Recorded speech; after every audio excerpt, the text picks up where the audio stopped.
Thank you for tuning in to the GSMC Basketball Podcast presented by the GSMC Sports Network. I am your host, Nelson, here on this fantastic Monday afternoon. And it's amazing because not only do we have basketball news to cover, but the Giants won a football game. Yeah, let's go.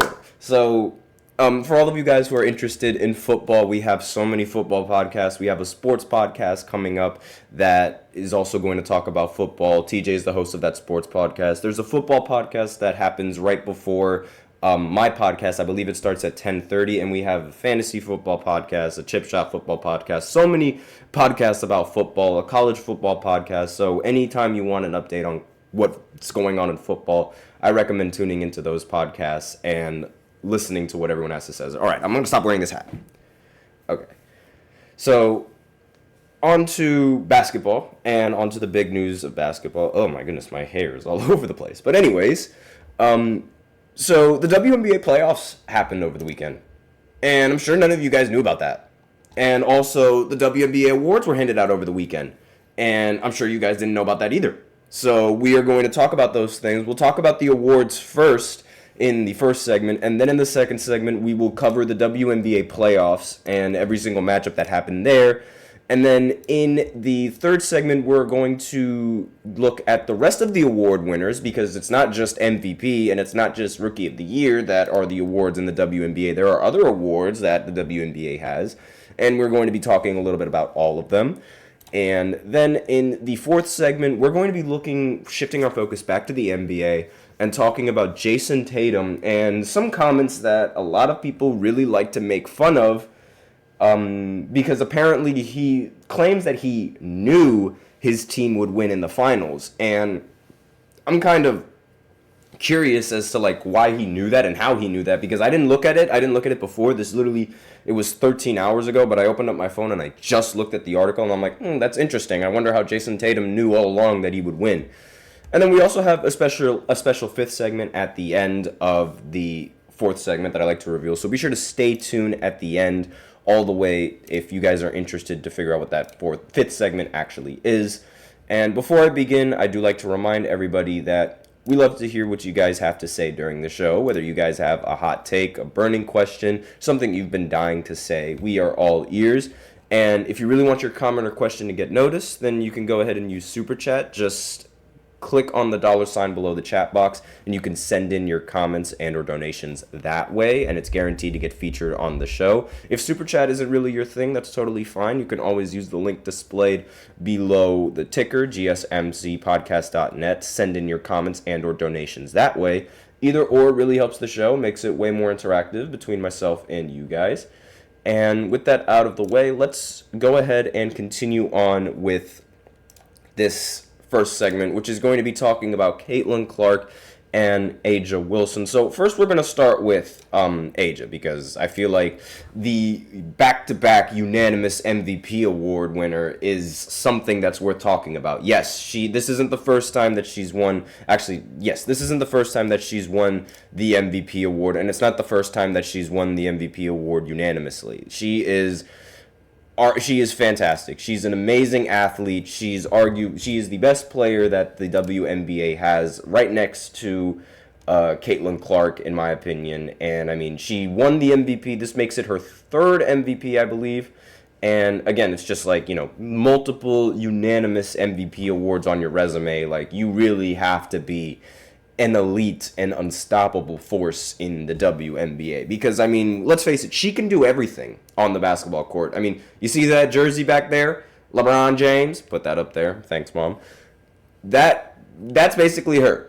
That is essentially her. She can do everything on the court. She can rebound the ball. She can facilitate just fine. She can score the ball exceptionally well against anybody that is on her. She uses her size to her advantage and her height to her advantage as well. She is a phenomenal athlete, and it makes complete sense why she was the MVP award winner unanimously. I'm very, very sure that she's not going to, or at least it's going to be a bit of a competition to win this award in the future because of this young rookie right here. And who would have guessed it? Caitlin Clark, the Rookie of the Year. And I said from the beginning she was going to win the Rookie of the Year, but Once Angel Reese went down, the question became whether or not she was going to win Rookie of the Year unanimously.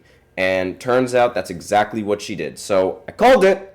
Just throwing it out there, guys. I called it. You can go ahead and look at the previous podcast before. I've said it from the beginning. That she was going to win the Rookie of the Year. And then once Angel went down, I said she should win it unanimously. There should be no questions about it, but wouldn't be surprised if there was anybody in the WNBA that wanted to sway the vote in somebody else's favor because of how the WNBA, and some of the WNBA athletes don't really like her. But that's a completely different story.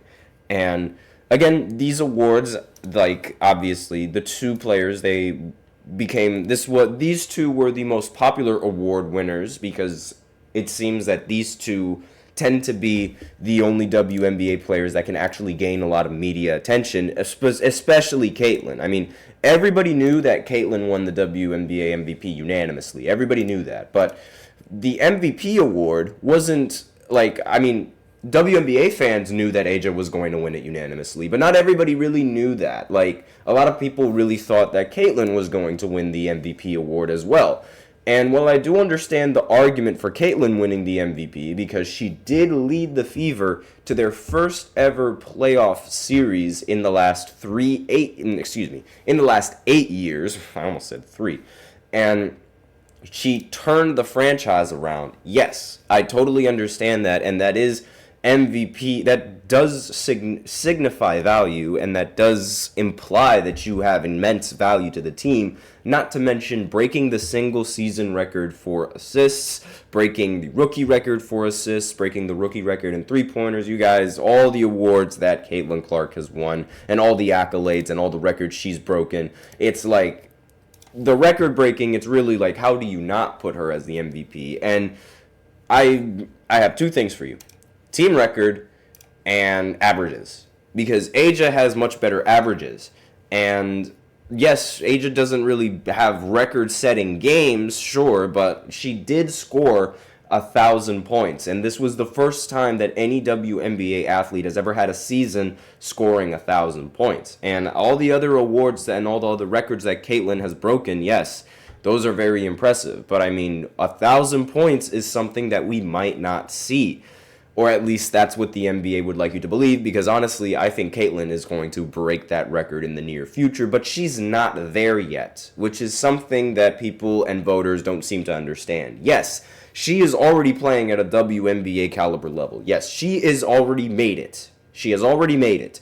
But we still need some time. Like, I do understand the logic of waiting, and not only that, just honoring this kind of caliber player and recognizing what she brings to the game as well, because we can't have every single award won by Caitlin Clark. Even I think that's kind of egregious, because if that does happen, then the WNBA is only going to be about Caitlin Clark. And then once she retires, then there goes the WNBA and its profits. So we have to spread the awareness, and we have to spread the understanding that there are other WNBA athletes in the WNBA that legitimately play well and can play well and play just as good as Caitlyn, if not even better than Caitlyn. And A'ja is definitely one of them. Diana, completely different conversation. In fact, I hope Caitlyn completely erases her from the history of the WNBA. But that's a different conversation for a completely different time. And I just personally, I'm not a big fan of Diana. I do not like the way that I do not like her jealousy. I do not like how it's impacting Caitlyn, and how a lot of people aren't really liking Caitlyn in the WNBA because of her actions and what she started. And I'm not a follower for that. Not to mention, there's also speculation. This is just speculation. It's not official, it's not confirmed, that Diana did not want Caitlyn on the team because she did not want Caitlyn to win as many gold medals as her. That's just speculation, and it's literally just speculation, just drawn off of the comments that Diana has said about Caitlyn and things like that. Because when Diana was a rookie in the WNBA, she was on the Olympic team, and her longevity has allowed her to win several gold medals, and the most gold medals in the entire program's history. Why she didn't want that to happen to Caitlin Clark is, again, it's like, it's speculation, so we have no idea if that's actually like her motive. But if that really was her motive for keeping her off the team, oh my God, where do I even begin? It's like, why? But that's a completely different story for a completely different time. Unanimous Rookie of the Year, completely outplayed Diana throughout the entire year.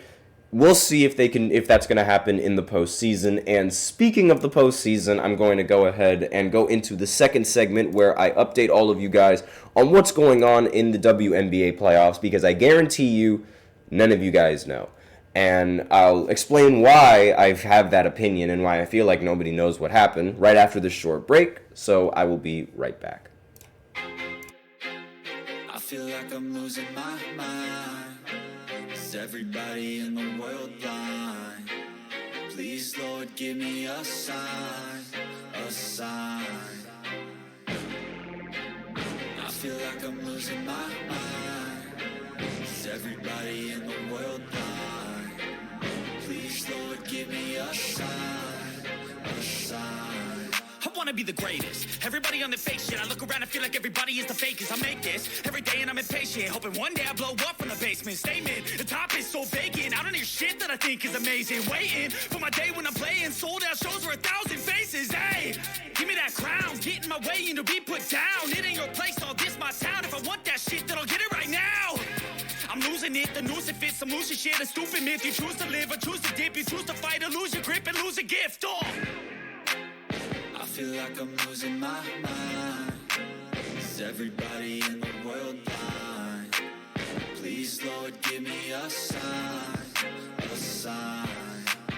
I feel like I'm losing my mind.